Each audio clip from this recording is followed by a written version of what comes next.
The spooky season is almost upon us, but what is the real origin of Halloween? It seems to be common knowledge these days that the celebration is based on an older Celtic Pagan festival. Samhain in particular is cited as the main influence for this, but there is a belief among some that Halloween began purely as a Christian event, as a vigil for the dawning of All Hallows Day, and it is nothing to do with the ancient Celts. So what is the truth? There is certainly plenty of crossover between Halloween and the Gaelic harvest festival of Samhain. Was this Christianised into the Halloween celebration? The Celtic calendar feasts were in sync with the seasons via the cycles of the moon.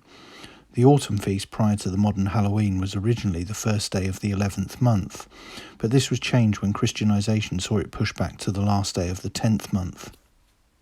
In some Celtic traditions, particularly the Gaulish Samonios, a cognate of Samhain, it was effectively New Year's Day, as the dark preceded the light. The event was seen not just as a day of the dead, but one in which the dead might be seen to rise or contact the living.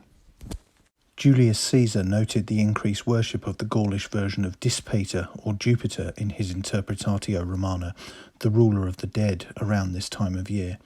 Other contemporaries reported ghoulish practices such as human sacrifices by ritual drowning or burning. It has been noted that, despite its historical foundation in the Gunpowder Plot, the British celebration of Guy Fawkes Night and the associated burning of a Guy effigy harks back further than its supposed origin to older practices such as the Welsh Hollantide. The 5th of November event also falls just a few days after Halloween. The zealous King James, who was the would-be victim of the plot, was no stranger to the dark and mysterious, penning his own book, Demonology, which was a treatise on black magic, witchcraft and necromancy. The tradition of bobbing for apples, toffee apples and pumpkins, originally turnips, also ties Halloween hijinks in with the deeper and anthropologically potent theme of a harvest festival.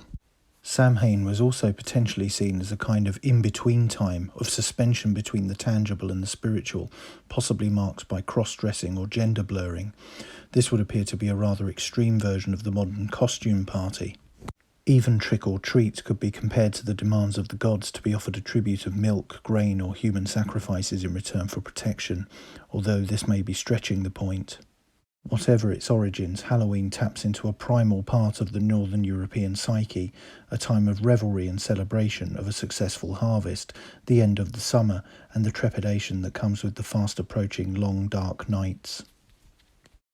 That's it for this video. Don't forget to like, share, and most importantly subscribe. And thanks very much for watching.